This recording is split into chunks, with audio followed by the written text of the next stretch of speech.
Probably wondered if it was a speed trap. Before you drive outside of Austin, you'll want to watch our investigation into what some are calling a small-town ticket trap. Fox 7 investigative reporter Brian Collister has more.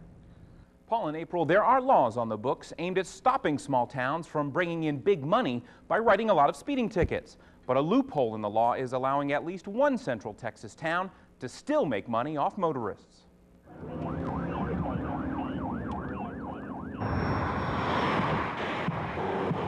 If you blink, you might miss it. That old joke applies to the tiny town of Mustang Ridge. It runs along a short stretch of Highway 183 between Austin and Lockhart. If you've driven through Mustang Ridge, you may have met the city's police chief, Arthur Villarreal. I go to enforce traffic laws and protect the citizens of Mustang Ridge. Villarreal is one of only 2 full-time officers employed by Mustang Ridge. But this small police force writes a lot of traffic tickets. There you go, sir. In fact, traffic fines and the court costs they generate are Mustang Ridge's #1 source of revenue. According to their 96-97 budget, the city took in almost $266,000, $220,000 from traffic fines. That's 83% of revenues. Over the years, they've gotten me about 6 times in the last, I'd say, 4 years. Nathan Cox is paying a speeding ticket. Cox is a trucker who regularly drives this stretch of road. He admits he was speeding, but complains Mustang Ridge is running a ticket trap. They're out here constantly, just about. You know, every time you go up and down this road, they've got somebody pulled over. And you can come back an hour later and they'll have somebody else pulled over.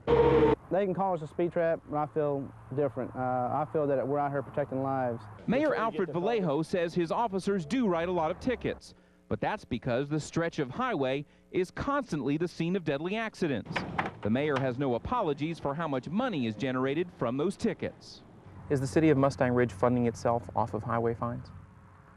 Yes, sir. We fund ourselves off of highway fines, and we have also our city inspections. We have septic permits. We have building permits, things like that of that nature. Most of the money comes from traffic fines. That's correct. To put the brakes on small-town speed traps, the legislature years ago passed a law aimed at cities like Mustang Ridge with less than 5,000 people. The law basically stops a city from collecting more than 30% of its total revenues from traffic fines. Any ticket they write over that, they can only keep $1. The rest has to go to the state. But Mustang Ridge stays under the 30% cap.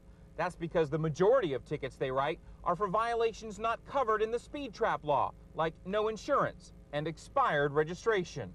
Mustang Ridge police wrote about 3,500 traffic violations last year. Only around 850 were for speeding violations covered under the speed trap law.